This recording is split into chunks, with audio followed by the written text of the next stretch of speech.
Hi, my name is Molly, and I just wanted to send in this short video to share my experience with the Outreach Center car donation program. My car was on its last legs, and I knew that the repairs were going to be expensive.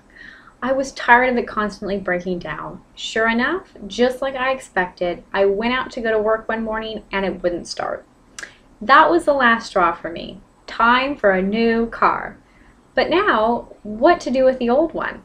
Well, I found the Outreach Center car donation program. I read the information on the website.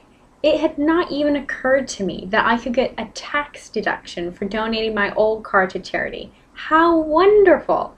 After reading how my donation was going to help underprivileged children for things like hot meals, funding educational scholarships, replenishing school book inventories, and sending kids to summer camp, I knew I wanted to donate my car.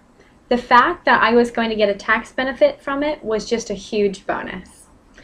I feel really lucky that my old car was able to go towards an amazing program, and they support things like the Ronald McDonald House, the Fresh Air Fund. It's really terrific. I called the Outreach Center car donation program to set up donating my car, and since it didn't run, I was a bit worried, but they scheduled a convenient time with me and came and picked it up and took care of everything. It was so easy. All I had to do was sign over title. They saved me a huge hassle. I mean, if it wasn't for this program, I would have had to have it towed. I get a tax deduction and I'm helping children. What an amazing thing. I strongly encourage anyone to donate their car. I am so glad that I did.